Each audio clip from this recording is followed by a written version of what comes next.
우리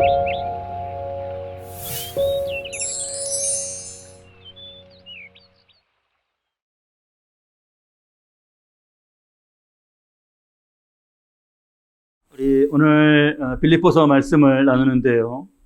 영화를 별로 좋아하지 않으시는 분들도 아마 이 배우 이름 들어보셨을 겁니다. 로빈 윌리엄스라고 하는 배우가 있습니다. 세계적인 배우이죠. 저는 고등학교 때 그가 그 선생님 역할을 했던 죽은 시인의 사회라는 영화를 봤던 기억이 납니다. 아주 인상적으로 봤습니다. 영화도 많은 작품이 있고 또 영화 외에도 그의 일상생활이 많은 그 사람들에게 이야기되는 게 있더라고요. 그 천재 감독으로 손꼽히는 스티븐 스필버그 감독이 영화 촬영하면서 너무 정말 스트레스가 심하고 그럴 때면은 이 로빈 윌리엄스에게 전화를 했다고 합니다. 로빈, 날 좀 웃겨주게. 그러면 이제 로빈 윌리엄스가 갖가지 조크를 막 하면서 웃음을 주고 했답니다. 스티븐 스필버그가 너무 그게 재밌어서 스피커폰으로 주변에 있는 그 스태프들도 듣게 같이 이렇게 틀어주곤 했던 겁니다. 그럼 다 같이 웃고 그 영화 찍으면서 긴장 속에 있고 스트레스 속에 있었던 분위기가 막 좋아졌다고 해요. 로빈 윌리엄스는 이런 특유의 유머로 사람들에게 웃음을 준 일화들이 참 많습니다. 슈퍼맨으로 유명한 배우였죠. 배우 크리스토퍼 리브라는 그 배우도 슈퍼맨 역할을 했는데 근데 그 말에서 떨어져서 전신마비가 되는 안타까운 일이 있었습니다. 그때도 이 로빈 윌리엄스가 병실에 의사 옷을 입고 약간 이렇게 얼굴을 가리고 들어가서 이상한 모습을 연기하면서 이 크리스토퍼 리브를 웃겼다고 합니다. 그래서 이런 의사가 있나 하고 막 활짝 웃었다던데 그게 이 크리스토퍼 리브가 낙마 사고 당한 이후에 처음으로 자기가 활짝 웃었던 순간이었다고 그렇게 회상하는 것을 들었습니다. 로빈 윌리엄스가 왜 그랬나? 그의 마음에는 힘들어하는 사람에게 힘을 주는, 그게 별것 아닌 것 같지만 피식 웃는 웃음이든 한번 좀 껄껄 크게 웃는 웃음이든 그 웃음 한 번으로라도 지친 마음을 좀 위로하고 다시 기운을 내도록 돕는 일, 그런 걸 그가 굉장히 속으로 좋아했다고 합니다. 우리 정전사님 기도하시면서도 내용 가운데 있었는데 코로나19가 너무나 길어지고 있습니다. 올해 말이면 백신의 도움으로 우리가 한숨 돌릴 수 있을 것으로 그렇게 말하기는 합니다. 근데 그렇다고 이 코로나가 끝나는 게 아니지 않습니까? 앞으로도 마스크를 우리가 쓰고 살아야 하고 활동에 많은 제약 가운데 살아야 된다. 그런 전망이 많습니다. 이 일로 많은 이들이 정말 스트레스를 받습니다. 어려움을 받는 분들이 점점 많아지고 또 그 어려움의 무게도 감당할 수 없을 만큼 점점 무거워지고 있습니다. 이러한 때 우리는 어디서 소망을 얻고 어디서 위로를 얻고 어디서 힘을 얻어야 하는가? 오늘부터 몇 주간 이 빌립보서 말씀을 이런 상황 가운데 보고자 합니다. 이 빌립보서는 바울이 로마 감옥에 갇혔을 때 빌립보 교회에 보낸 서신이죠. 옥중서신, 감옥에서 보냈기 때문에 옥중서신이라고 그렇게 부릅니다. 하지만 감옥하면 연상되는 어두움이나 음습함이나 그런 것이 없습니다. 오히려 빌립보 교회를 위로하고 그들이 힘을 낼 수 있는 그들을 북돋는 진리와 바울이 전하는 기쁨, 그게 가득 이 서신 속에 담겨 있습니다. 그래서 기쁨의 서신이라고 그렇게 부르죠. 우리는 어디서 이러한 때를 살아가면서 힘을 얻어야 되는가? 무엇이 우리 소망이 되는가를 놓고 기도할 때 저는 이 빌립보서가 떠올랐습니다. 이제 몇 주간 동안 나누는 동안에 우리가 이러한 때를 그냥 살아가는 것이 아니라 담대히 살아가고 정말 소망 가운데 살아갈 수 있는 그런 힘을 이 말씀에서 여러분들 얻으시기 바랍니다. 오늘 우리가 읽은 본문은 전체 말씀 중에서 가장 앞부분입니다. 가장 앞부분 1절부터 11절까지 말씀을 봤습니다. 당시는 문자나 전화나 이런 수단이 없는 때이죠. 무한정으로 지금은 통화도 하고 문자도 보내고 그럴 수 있습니다. 근데 이 서신은 그렇지 않습니다. 당시에 이 서신을 적었던 양피지는 굉장히 비쌌습니다. 그래서 서신을 쓸 때 꼭 필요한 내용만 거기다 적어야 하는 거였죠. 그리고 그걸 전달하고 또 그걸 받아서 보고 회람하고 다시 그걸 사본을 만들고 하는 모든 과정 가운데 분량이 아주 적절해야 되는 그런 게 있었습니다. 그래서 모든 말씀들은, 서신서의 말씀들을 보면 딱 정말 그 서신에 담겨야 되는 것들만 담아주신 그런 면이 있습니다.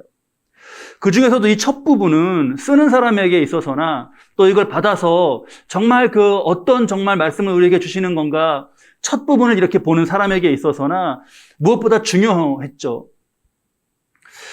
본문 말씀 1절과 2절은 서신서의 인사고요. 3절부터 본격적인 내용이 나옵니다. 가장 중요한 첫 내용으로 사도 바울이 전하고 있는 것이 무엇이냐 하면 3절, 내가 너희를 생각할 때마다 나의 하나님께 감사한다라는 것이요. 감사의 고백이었습니다. 그리고 4절, 간구할 때마다 너희 무리를 위하여 기쁨으로 항상 간구한다. 그런 기쁨으로 내가 간구하는 것을 소식으로 전합니다. 이후에도 우리가 보겠지만 기쁨으로 간구하고 나의 기쁨을 전하고 한다라고 하는 이 기쁨이란 말이 지금 빌립보서가 4장밖에 되지 않는 짧은 분량인데 이 제한된 분량 가운데 17번이나 나와요, 기쁨이. 그 한 장에 얼마나 많이 나오는 겁니까? 그 기쁨, 바울은 지금 이 감옥에서, 물리적인 환경은 감옥인데 거기에서 감옥이라는 환경 속에 그 물리적 차원의 감정과 생각의 지배를 받았다면 그가 이렇게 쓰지 못했을 겁니다. 그런 얘기가 있더라고요. 감옥하고 수도원을 비교한 얘기가 있더라고요. 감옥하고 수도원. 감옥하고 수도원이 공통점이 많다는 거예요. 정말 그래요. 제한된 공간에 딱 머물러야 하는 거죠. 제한된 공간에. 그리고 음식도 정해진 걸 먹어야 되고요. 정해진 옷을 입어야 되고 정해진 규칙에 따라서 생활해야 한다는 점이 다 비슷하다는 겁니다. 근데 뭐가 다르냐, 감옥하고 수도원이. 수도원에서는 감사하는 마음과 기쁨이 가득하고 감옥에서는 불평과 원망이 가득하다는 거죠. 이거는 우리네 삶 어디에 적용해도 똑같습니다. 가정도 집안에 계속 머물면 감옥으로 생각하면 감옥 아닙니까? 또 그런데 거기가 수도원이 될 수 있죠. 직장도 그렇습니다. 본질적으로 내가 어디 거주하고 있느냐의 문제에 본질적인 차원이 있었던 거죠. 바울이 지금 거주하고 있는 그런 차원이 어딘가. 이걸 우리가 로마서 말씀에서 연관해서 생각해 볼 수 있습니다. 로마서 14장 17절 말씀인데요. 우리 이 말씀 굉장히 중요한데 함께 읽으시죠. 하나님의 나라는 먹는 것과 마시는 것이 아니요 오직 성령 안에 있는 의와 평강과 희락이라. 성령 안에 있기 때문에 성령의 충만한 가운데 느끼는 그 마지막 것 중에 희락이 있죠. 희락. 이것이 기쁨입니다. 지금 여기 나오는 기쁨과 같은 말이에요. 이런 차원을 잘 생각해 보면 바울은 지금 하나님의 나라를 살고 있는 겁니다. 감옥 안에 있는 것보다 더 본질적인 차원에서는 성령 안에 있는 것이죠. 자, 그렇게 기쁨을 전하면서 이렇게 빌립보 교회와 너희에게 감사하고 또 기쁨으로 기도하고 하는 것을 말하는 데에는 이 뒷배경이 되는 사건이 있습니다. 사실 이 빌립보 교회는 바울이 처음부터 거기에 좀 복음을 전해야겠다 그렇게 계획했던 곳이 아니죠. 1차 선교 여행 때 소아시아 쭉 돌면서 교회를 세우고 복음을 전하고 돌아온 후에 두 번째로는 그 세워진 교회들이 잘 있나? 다시 한번 가서 내가 살펴보고 좀 힘이 되어줘야겠다 하고 떠났는데 그 떠난 걸음이 하나님이 북으로도 남으로도 못 가게 하시고 계속 서쪽으로만 인도하셔서 그냥 따라가게 되다 보니까 전혀 생각지 못했던 곳으로 갔던 거예요. 드로아라는 곳까지 가지 않았습니까? 드로아에서는 더 갈 수가 없었어요. 그 다음은 바다였으니까 바다로 걸어 들어갈 수 없지 않습니까? 근데 그날 드로아에서 잘 때 꿈을 꾸죠. 마게도니아 사람이 이쪽으로 건너와라 달라 이렇게. 유럽인데요, 마게도니아면. 그래서 하나님께서 이렇게 인도하시는구나 바울은 확정하고 그걸로 건너갔습니다. 유럽에 건너가서 처음으로 딱 복음을 전한 그 지역이 빌립보인 거죠. 바울이 2차 선교여행을 계획하면서 그렇게 먼 여정으로 그렇게 오랜 기간을 여행할 거라고 생각을 못했습니다. 그건 무슨 말이냐 하면 여행 경비나 물자나 이런 게 다 떨어져 버린 거예요. 게다가 여기 빌립보는 지금 소아시아는 다 잘 친근하게 알지만 이 빌립보는 물설고 낯선 그런 이국 땅이었습니다. 그때 복음을 전했고 거기서 루디아가 그 복음을 듣고 예수님을 영접하고 변화되죠. 그러면서 바울 일행을 도왔습니다. 바울 일행을 돕는데 바울은 복음을 전했지만 신세를 지기 싫었습니다. 그때 루디아가 한 말이 뭔가? 우리 사도행전 16장 15절 말씀인데요. 이렇습니다. 청하여 이르되 만일 나를 주 믿는 자로 알거든 내 집에 들어와 유하라 하고 강권하여 머물게 하니라. 제가 우리 전도사님에게 여기를 안 보내드렸네요. 이 말씀 본문 사용하는 거를. 청하여 이르되 만일 나를 주 믿는 자로 알거든 내 집에 들어와 유하라 하고 강권하여 머물게 하니라. 이 복음을 듣고 예수님을 영접한 루디아는 성령으로 충만한 가운데 이 복음을 전하는 일행에게 마땅히 이렇게 해야겠다라는 감동을 느낀 거였습니다. 그 역시 이 지금 아까 말씀 떠올려 보셔요. 하나님의 나라는 의와 성령 안에 있는 의와 평강과 희락이라고 했는데 루디아는요 지금 그 의 안에 있었던 거예요. 이 하나님 그 성령 안에 있는 의가 뭐냐 하면 하나님과의 올바른 관계 가운데가 의거든요. 법적인 어떤 그런 조문의 개념이 아니라 하나님과 올바른 관계 가운데에 생겨나는 것이 올바른 관계 그 자체가 의예요. 루디아가 말하는 나를 주 믿는 자로 알거든 이라고 하는 것은 바울과의 관계도 중요하지만 주 믿는 자, 주님과의 올바른 관계로서 이것을 해야 한다라고 하는 그런 의의 차원의 감동에서 루디아는 그 말을 한 겁니다. 그런 점에서는 루디아 또한 하나님의 나라를 살고 있었던 것이죠. 그게 5절 말씀에 너희가 첫날부터 이제까지 복음을 위한 일에 참여하고 있기 때문에 첫날부터 이제까지에서의 첫날, 그 초에 있었던 지금 이 역사가 제가 말씀드린 거예요. 자, 그게 끝이 아니었습니다. 바울과 빌립보 교회의 관계 가운데 정말 이 귀한 사연은 그게 끝이 아니었어요. 첫날부터 이제까지가 있지 않습니까? 이제까지 지금인데 현재 바울인데 나중에 우리가 뒤에서 보겠지만 빌립보 교회는요 바울이 로마 거기서 감옥에 갇히자 에바브로디도라는 사람을 바울에게 보냅니다. 바울에게 그때 필요한 거기서 생활하기 위해서 필요한 또 복음을 전하기 위해서 필요한 그런 비용을 모았거든요 빌립보 교회가. 그래서 그거를 에바브로디도 편에 전달하게 한 거예요. 그 다음에 에바브로디도는 그렇게 전한 다음에 거기 남아서 돌아오지 않고 거기 남아서 아무래도 감옥 안에 갇혀서 활동이 제약되어 있는 바울을 옆에서 돕도록, 그러니까 비서라고 해야 할까요? 그런 역할을 하도록 한 사람을 거기에 보낸 겁니다. 지금 처음 예전에 그렇게 루디아가 이렇게 섬기고 했던 그런 때와 지금은요 굉장히 상황이 달라요. 그거는요 바울이 지금 감옥에 있는 시점에서 보면 10여 년보다도 더 전의 일입니다. 아까 말씀드렸던 빌립보의 복음을 전했던 거는. 그리고 빌립보는 바울이 지금 로마에 갇혀 있는데 로마로부터 1500km 이상 떨어져 있어요. 그러니까 몸이 멀어지면은 마음도 멀어진다고 하잖아요. 바울 그랬던 거 다 옛날 일이고 지금 멀리 떨어져 있어서 바울이 세운 교회가 우리밖에 없나, 돕는 이들이 많이 있겠지 하면서 무관심하지 않았던 겁니다. 빌립보 교회는 그러지 않았어요. 그런 교회들도 있었죠. 그게 첫날부터 이제까지에 담겨 있는 지금 말씀드린 게 그러한 사연들이에요.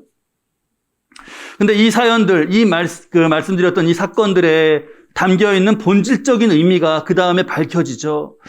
5절 말씀에 너희가 첫날부터 이제까지 복음을 위한 일에 참여하고 있기 때문이라. 복음을 위한 일에 참여한다고 했어요. 그리고 이 일은 6절 말씀에 너희 안에 착한 일을 시작하신 이라고 해서 복음을 위한 일에 참여하는 것과 착한 일이 복음을 위해 참여하는 일을 착한 일로 받고 있습니다. 굉장히 우리에게 중요하죠. 하나님께서 착하다고 칭찬하시는 일은 다른 것이 아니에요. 복음을 위한 일, 복음을 위한 삶입니다. 생명을 살리고 영원히 살리는 일, 그 하나님께서 그것을 착하다고 하시는 일은 그 일이에요. 본질은 이거 하나입니다. 이게 다양한 모습으로 나타날 수 있습니다. 다양한 모습으로. 사도 바울은 이 복음을 전하면서 땅끝까지 간 거고, 빌립보 교회는 그걸 도운 거죠. 그걸 도운. 또 에바브로디도는 자기가 할 수 있는 그런 것, 그에게 에바브로디도가 그럴 수 있는 시간적인 여유가 있었나 봐요. 또 바울을 옆에서 도울 수 있는 그런 지식과 그런 능력이 있었나 봐요. 그걸 또 가지고 도운 거죠. 이것뿐만 아닙니다, 여러분. 앞에 제가 로빈 윌리엄스 말씀드렸는데, 로빈 윌리엄스를 한번 다시 떠올려 보셔요. 스티븐 스필버그가 전화해서 너무 힘든데 나 재밌는 얘기 좀 들려줘 라고 했을 때 로빈 윌리엄스가 그에게 복음을 전하지는 않았습니다. 또 크리스토퍼 리브가 병원에 누워있을 때에도 그에게 가서 복음을 전하지는 못했습니다. 하지만 로빈 윌리엄스의 그러한 행동 또한 착한 일, 이 범주 안에 들어간다고 할 수 있어요. 왜냐하면 로빈 윌리엄스는 공공연하게 자신이 성공회 신자라는 것을 밝혀왔습니다. 성공회는 우리 감리교회의 모체가 되는, 영국 성공회가 우리 감리교회의 모체가 되죠. 모체가 되는 그런 교단이에요. 가톨릭하고 개신교하고 그 사이쯤에 있는 여러 가지 예배 전통이나 신학이나 이런 게 가톨릭하고 개신교하고 그 사이쯤 있는 그런 교파입니다. 근데 자신이 성공의 신자라는 걸, 늘 예배드리고 사는 것에 대해서, 하나님의 자녀로 사는 것에 대해서 감사하고 한 것을 고백했던 그런 사람입니다. 그 로빈 윌리엄스가 그런 재밌는 얘기도 또 했더라고요. 자신이 왜 신자로서 살아가는가, 예배를 드리면 되게 유익하다는 거예요. 뭐가 유익하냐, 예배 중에 이렇게 앉았다 일어났다 하지 않습니까? 그래서 그게 에어로빅이 돼서 자기는 참 좋다고 그렇게 얘기해서 또 많은 사람들에게 웃음을 주기도 했습니다. 내놓고 복음을 전한 것은 아니지만 힘드니 어려움을 겪고 있는 사람에게 그 작은 웃음이라도 주면서 정말 그에게 힘을 주고자 했던 행동, 그거가는 그 버전의 착한 일이라고 할 수 있겠죠. 그게 그의 버전의 착한 일이었습니다. 다 이렇게 여기에 이 하나님께서 하시는 일에 직간접적으로 연결되어서 살아가는 것, 그것이 우리에게 귀한 것입니다. 이 모든 착한 일에 담긴 중요한 의미가 이어집니다. 너희 안에서 착한 일을 시작하신 이가, 너희 안에서 착한 일을 시작하신 이다. 그러면 이 일들을 이루어 가시는 것에 있어서 숨은 주체가 있다는 거잖아요. 그 숨은 주체가 하나님이신 거죠. 바울 일행을 통해서 빌립보에 복음을 전하게 한 것이나 복음을 전하는 모습이나 빌립보의 루디아나 그 여인들을 예수님을 영접하고 구원받게 하는 것이나 빌립보 교회로 이 복음에 지금 참여하게 하는 일이나 모두 하나님이 그 안에서 하시는 일이시라는 거예요. 이러한 일들, 이게 착한 일이구나를 분별하고, 그리고 이 일의 숨은 주체를 찾고 알고 하는 것이 우리에게 굉장히 중요합니다. 그러면 숨은 주체로 하나님이 하시는데 인간은 뭔가? 인간의 역할은 뭔가? 이거 맨날 신학적으로 많이 싸우는 거죠. 하나님이 절대적으로 다 하신다. 인간이 한다. 그런 인본주의다. 이래서 그 싸웁니다. 성경적인 답은 뭐냐 하면 그 7절에 나와요. 내가 너희 무리를 위하여 이와 같이 생각하는 것이 마땅하니 이는 너희가 내 마음에 있음이며 나의 매임과 복음을 변명함과 확정함에 어떻게 되죠? 너희가 다 나와 함께 은혜에 참여한 자가 됨이라. 그럼 우리의 역할은 뭔가요? 마지막에 은혜에 참여하는 자예요. 이것을 착한 일을 이루어 가시는 것은 그리스도, 숨은 주체는 주님이시고, 우리는 뭐야? 우리는 뭐라고 규정할 수 있는 거죠? 은혜에 참여하는 자. 은혜에 참여하는 자. 은혜에 참여하는 자. 이런 지금 여태까지 쭉 말씀드린 것 가운데 여러분들, 이게 지금 제가 말씀의 전개가 많아서 빨리빨리 말씀드리고 있는데 내게 질문들이 남지 않나요? 내가 살아가는 삶의 자리, 영적 그런 공간으로서 내가 정말 거주하는 것은 하나님 나라를 내가 정말 사는가? 나의 일들은 착한 일과 연결되어 있는가? 나의 버전의 지금 삶으로 이루어져 가고 있는 것인가? 나는 은혜에 참여한 자인가? 근데 이러한 질문들, 우리에게 남는 질문들에 대한 대답이 여러분 확실하시기 바랍니다. 내가 그러하다. 말씀에 비춰서 나의 삶을 볼 때, 내가 정말 그러하다. 이렇게 확실하시기 바라요. 점점 대답이 확실해지시는, 맞아, 내가 그렇지? 가 여기서 점점 더 나아져서, 맞아, 내가 그래! 라고 점점 확실해지시는 그러한 인생이 여러분 되시기 바랍니다. 그러면 여러분, 그게 성경에서 지금 말씀하고 있는 정말 우리가 감사하고 기뻐하면서 살 삶이 뭐냐라고 할 때 그거예요. 여러분, 하나님의 은혜에 참여하는 자, 하나님 나라를 사는 사람, 하나님 착한 일 이루어 가시는 것에 함께 하시는 사람, 이것보다 더 귀한 것이 어디 있습니까? 이 땅 위에, 이 지상에, 이 지구 위에 어디에 이것보다 더 귀한 것이 있나요? 그러면 여러분 여기에 어떻게 참여하게 하시는가? 어떻게 이 일에 참여하게 하시는가? 우린 참여하는 자가 되는 것이 우리의 큰 기쁨인데, 드로아에서 예를 들면 드로아에서 바울에게 꿈으로 보여주셨죠. 이쪽으로 건너오라고 이렇게. 그렇게 보여주시는 것은 정말 놀라운 역사입니다. 그렇게 역사하시는 것도 많이 있어요. 그런데 가장 많은 것은 뭐냐 하면 루디아의 마음, 바울의 마음, 빌립보 교회 성도들의 마음을 감동하시는 거였어요. 마음을 감동하시는 것. 오늘 본문에 이 감동에 대한 표현이 이렇게 이어집니다. 8절 말씀인데요. 우리 8절 말씀 함께 읽으시죠. 내가 예수 그리스도의 심장으로 너희 무리를 얼마나 사모하는지 하나님이 내 증인이시니라. 뭐라고요, 속이요? 예수 그리스도의 심장. 내 속에 있는 게 이게 내 심장이 아니라 예수 그리스도의 심장이라는 거예요. 의미상 내가 예수 그리스도의 심장이 아니라 심정으로, 또는 예수 그리스도의 무슨 사랑으로 이렇게 표현하면 의미상도 자연스러울 것 같습니다.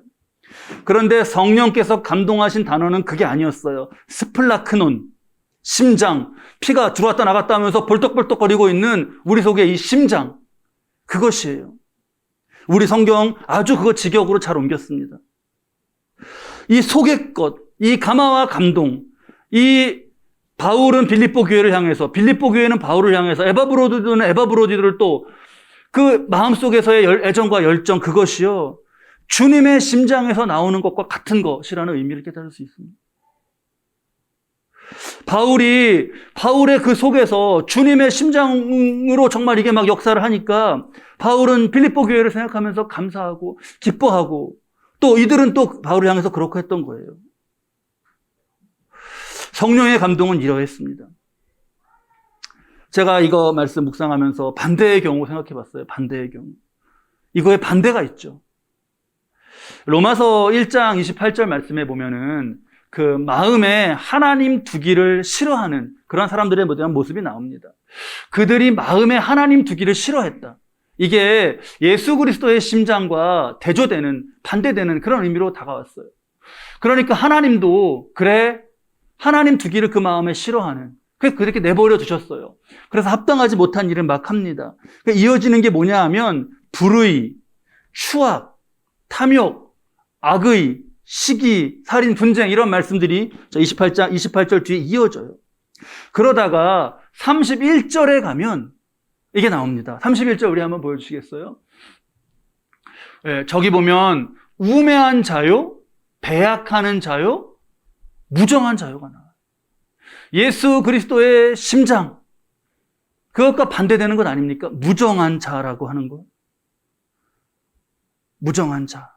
마음에 하나님 두기를 싫어할 때 나타나는 대표적인 모습이 이건 거죠. 디모데후서 3장에 보면은 거기 말세의 중요한 징조 나오는데 거기 3절에도 무정이 나와요. 말세에 무정하며. 말세의 징조로 우리가 성경 통해서 알고 있는 뭐 자연적인 현상이라든가 지금 이와 같은 전염병이라든가 기근이라든가 전쟁, 이런 것을 우리가 무섭다고 합니다. 무섭죠. 코로나 뭐 변이도 또 생기고 더 많은 변이들이 생겨나고 그렇다고 하는데 거기에 대한 두려움이 있습니다. 그런데 저는요, 이 무정이 더 무서워요. 무정. 마음의 무정함.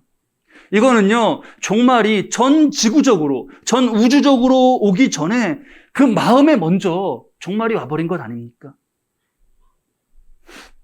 제가 언제 들은 얘기인데 조금 극단적인 예 같긴 한데 너무 안타깝게 들었던 예여서 한번 말씀을 드릴게요.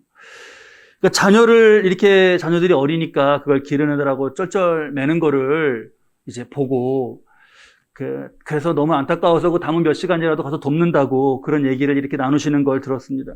근데 한 분이 자신은 전혀 그거 신경 쓰지 않고 그냥 내버려 둔다는 거예요. 그래서 자신의 인생을 산다시는 거예요. 그 일행 중에 한 분이 묻더라고요. 그 시간이 굉장히 많은데 그 시간을 다 뭘 하면서 보내냐고. 그랬더니 할 게 많다고 그러면서 골프도 치고 산에도 가고 또 차도 마시고 한다고 막 그러시더라고요.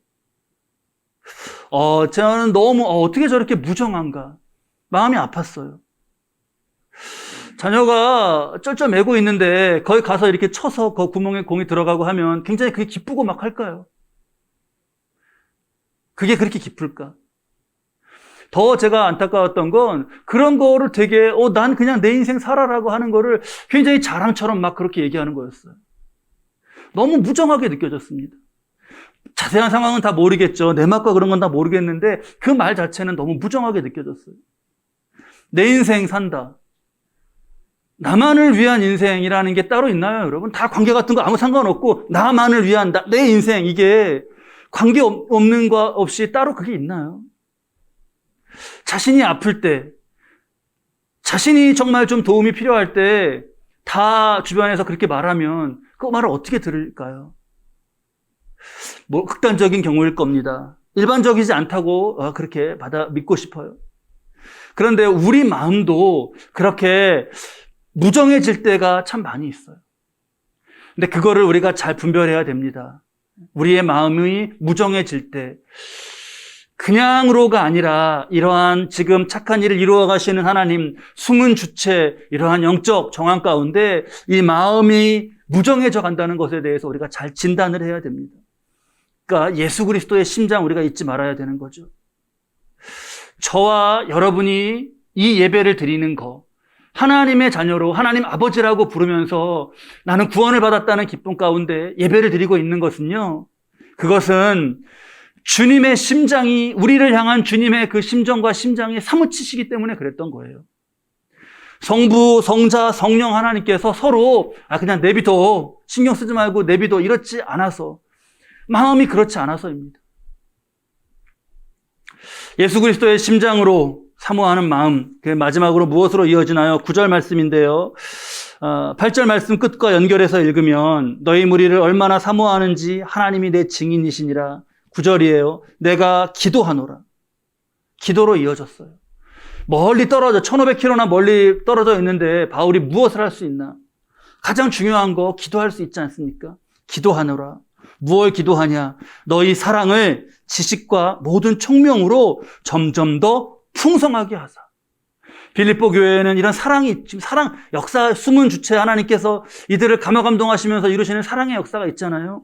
이것을 모든 지식과 모든 총명, 그러니까 대상을 더 잘 바르게, 사랑해야 될 대상을 바르게 분별하고 바른 방법으로 사랑해 갈 수 있도록, 그래서 사랑이 점점 풍성해지도록 그걸 간구한다는 거예요.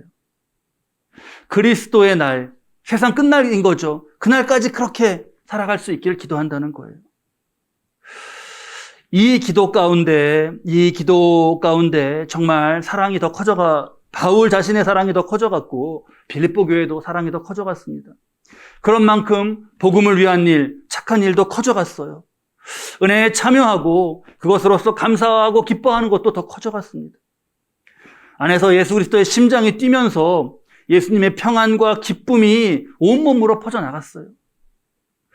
하나님 나라와 천국을 맛보는 삶이죠. 하나님 나라와 지금 말씀드린 게 하나님 나라와 천국을 맛보는 삶입니다. 반대는 뭐냐? 반대는 마음에서부터 말세를 사는 게 반대죠. 그 무정한 가운데. 그거는 지옥을 맛보며 사는 거잖아요. 다른 모든 것이 외적으로 보이는 조건이 다 똑같은 조건 속에서도, 그런 환경 속에서도 어떤 사람은 지금 천국을 살고 있을 수 있고 어떤 사람은 지금 지옥을 살고 있을 수 있는 것 아닙니까? 이거는 우화 같은 이야기인데 큰 교훈이 되기에 한번 잘 기억했다가 여러분께 전합니다. 어떤 사람이 죽었다는 거예요. 다행히 이 사람은 천국에 가게 됐습니다. 가다 보니까 지옥을 지나서 이렇게 가게 되었을 때요. 근데 상상했던 것보다 놀랬어요. 지옥을 보고 나서. 왜냐하면 지옥에 진수성찬이 차려져 있었다는 거예요. 지옥인데 어떻게 이렇게 진수성찬이 차려져 있지? 먹을 것이 막 이렇게 가득하지? 근데 그 상을 가운데 놓고 양쪽에 앉은 사람들은요, 굉장히 마르고 흉측해 있었다고 해요. 근데 이 사람이 지나가는데 마침 식사 시간을 알리는 종이 울렸답니다. 사람들이 막 젓가락을 집어 들었는데 가만히 보니까 젓가락이 각 사람의 팔보다 훨씬 긴 젓가락이었대요. 그게 젓가락질이 안 되죠. 그러니까 이 사람들이 서로 먹으려고 막 발버둥 치는 가운데 그 진수성찬이 다 아수라장이 되고 아무것도 먹지 못하는 그런 상황이 됐답니다. 모두 굶은 채 다음 식사 시간을 기다려야 했대요. 사람 그런 모습을 보면서 너무 안타까워하면서 얼른 천국으로 들어갔습니다. 근데 천국에 들어갔는데 두 번째로 또 놀란 거예요. 천국이 지옥과 별반 다를 게 없더라는 겁니다. 천국에 들어갔더니 같은 진수성찬이 지옥에서 봤던 그거랑 같은 음식과 그 진수성찬이 그렇게 똑같이 차려져 있더래요. 뭐야, 천국이 뭐가 달라? 그런데 그 진수성찬 상에 놓여있는 젓가락도 보니까 지옥에서 본 거랑 똑같다는 거예요. 팔보다 훨씬 긴 그 젓가락이 거기 놓여 있었대요. 근데 그 상 좌우에 앉은 사람들은 얼굴이 환하고 얼굴이 밝게 빛나고 있더라는 겁니다. 그때 마침 식사 시간을 알리는 종이 울렸어요. 그러자 사람들이 자기 팔보다 긴 젓가락을 들어서 음식을 찝어서 각각 자기 앞에 있는 사람들에게 먹여주기 시작했대요. 서로 음식을 이 사람 저 사람이 서로를 먹여주면서 모두가 충분히, 모두가 배불리, 모두가 기쁘게 먹었답니다. 하나님께 감사하며 기뻐하는 그 자리가 되었대요. 지금 여러분 세상이 어떻습니까? 지금이 어떤 사람은 이 코로나 보고 이러니까 종말 중에서도 종말이다. 종말지말, 종말에서도 또 그 끝이다. 종말지말이라는 말이 나왔어요. 또 어떤 사람은 이제 이런 것이 시작이다라고 말하기도 합니다. 다르게는 포스트 모더니즘 이후에 위드 코로나 시대가 됐다 이렇게 진단하기도 해요. 그런데 여러분, 세상이 말세여도 전염병이 새롭게 돌고 또 새로운 변이가 거듭하고 세상이 이런 것으로 막 흔들려도요, 우리가 살아갈 세상은요 변하지 않아요. 우리가 살아갈 세상과 우리의 삶의 자리는 하나님의 나라인 거예요. 하나님의 세상이 창조 이래로 지금까지 이것에서 변한 적이 있나요? 하나님의 역사는요, 생명을 살리시는 것이었고 그것이 복음을 위한 일이고 그것이 착한 일입니다. 예수 그리스도의 심장으로 이 착한 일 속에 사는 거, 그게 내 세상이에요. 이 내 세상이 확실하면 세상의 변화에, 다른 밖의 세상의 변화에 휘둘리지 않습니다. 예수 그리스도의 심장으로 살 때 내 안에서부터 하나님의 나라, 천국이 막 역동하는 거잖아요. 이것이 내가 기쁨과 감사 가운데 살아가는 힘이 되고 또 누군가를 위로하고 도울 힘이 되는 거잖아요. 오늘 빌립보서 말씀 첫 시간으로 나누었습니다. 오늘 우리로 나누게 하신 이 말씀이요, 우리에게 힘이 되시길 바라고 더욱 도전이 되시기를 바랍니다. 하나님 나라를 바라보며 예수 그리스도의 심장으로 살아가는 이 세상이 어떻게 변화되고 규정되든지 간에 그 세상이 감당하지 못할 사람이 바로 그입니다. 하나님 곁에 사람이 되시고 은혜에 참여한 사람, 저 여러분 모두 되실 수 있기를, 이후에 맞는 주간, 이후의 인생, 더욱 그러한 인생으로 힘차게 걷는 그런 걸음 되시기를 우리 주님의 이름으로 축원합니다.